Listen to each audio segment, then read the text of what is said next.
Hi, Democrats. Today is Tuesday, March 12th, and it's time for the Chair's Daily Life. Happy Tuesday. So today I want to focus on something kind of up here. Not necessarily specific things, but something to give us hope. And it seems probably malicious for this to give us hope, but I want to focus on something that gives us hope. According to Newsweek, Arizona, Michigan, Minnesota, Colorado, Massachusetts, Florida, state GOP, state Republican parties are all running out of money. They are all broke. And they're getting ready to go broker as the GOP kind of doubles down, whatever, goes all in on helping the former president with all of his financial woes. They've made Laura Trump the co-chair of the RNC. You know that there is no other reason to do that but to make sure that she helps the former guy with all of his financial woes. Arizona, Michigan, Minnesota, Colorado, Massachusetts, Florida. All of those state GOPs are broke. Now, Lord knows that the Oklahoma Democratic Party is always working to raise money to do the things that we need to do. But what this is a sign of is that they're imploding. This is a sign of them fighting, and it's not just one party. You know, Oklahoma Democrats are shaking our heads at the state GOP, or now it's a county, I think it was Oklahoma County GOP, once again censoring Senator Langford. One more time. They're censoring Senator Langford. His crime was working across the aisle, working with Democrats to solve the border crisis, to come up with a bipartisan border deal that never made it across the finish line because, as you know, if you have a TV or listen to the news on any form, that the GOP is always talking about how the border is a big, huge crisis that needs to be solved right now. And so Oklahoma Senator James Langford, and I can't even believe I'm saying this in positive terms, but Oklahoma Senator James Langford worked across the aisle to come up with a plan. And so the Oklahoma County GOP met this weekend to once again censor him for working across the aisle. Basically, they censored him for going against Donald Trump. That's what he was censored for. He sat in the State of the Union address by himself, looking dejected. And when the president said something that was true, and he said, that's true, that was the end for him. He didn't even say it out loud. He didn't clap. He didn't stand. He just mouthed, that's true. And so the Oklahoma County GOP decided to censor him because he worked across the aisle. And I guess because he didn't heckle the president, I'm not real sure.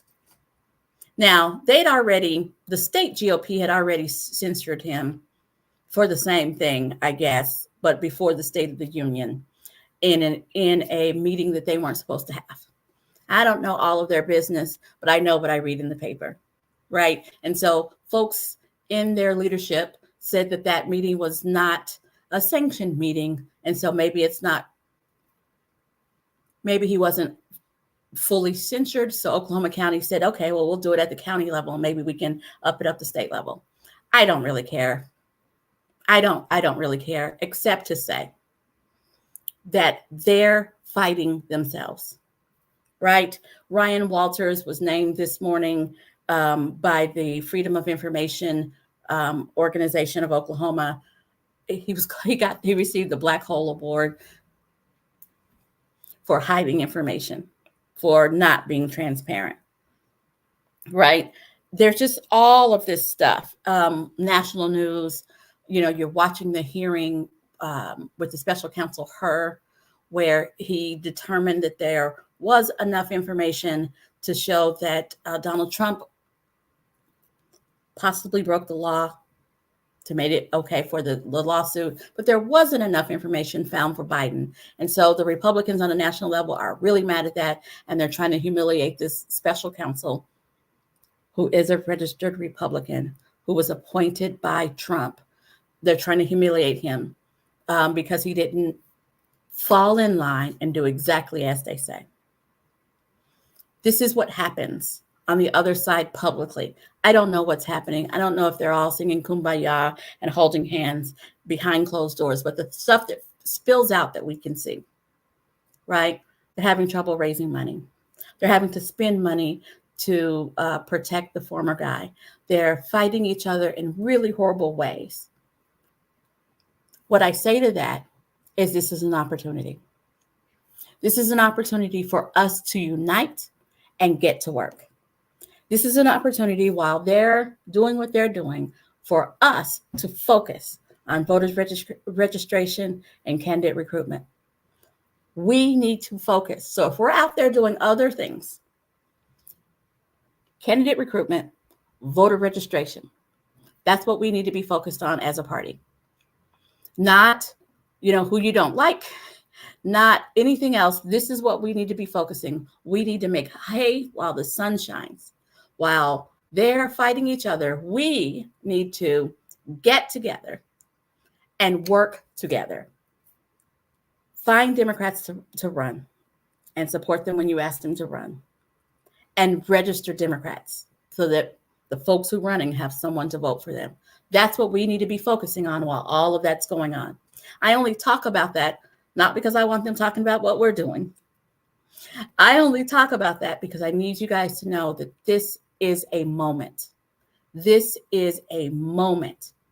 While Democrats are fired up because our president is on point, improving the lives of Americans, right now is a real moment for us to unite and start to move our party forward. While they're doing whatever they're doing, we have an opportunity. So I could talk about legislation, daylight savings time. I could talk about all kinds of things, but I really want to focus on we need to work together. So if it's been a while since you called your county party, now's the time. Call your county party and ask how you can plug in. If you've been meaning to talk to your neighbor about running for office, now's the time. If you've been meaning to figure out how you can help that candidate who's running, now's the time to look at your bank account and see if you have any money that you can spare to help them. You don't have money, that's fine. Find out what day you can drive them to knock doors. Find out what day you can drop literature. Find out what day you can write postcards. Every candidate needs help right now. Every candidate needs help right now. So I can't think of what the word is. I think it's serendipity, where opportunity meets preparedness. That's where we need to be right now, right? We have an opportunity. We need to do what we know how to do. We know how to register voters, not a table at a fair. We know how to register voters, and we know how to support candidates. That's what we need to do to seize this moment. Thanks for joining me, and I'll be back here tomorrow at 4:15. You guys have a great evening. Talk to some candidates.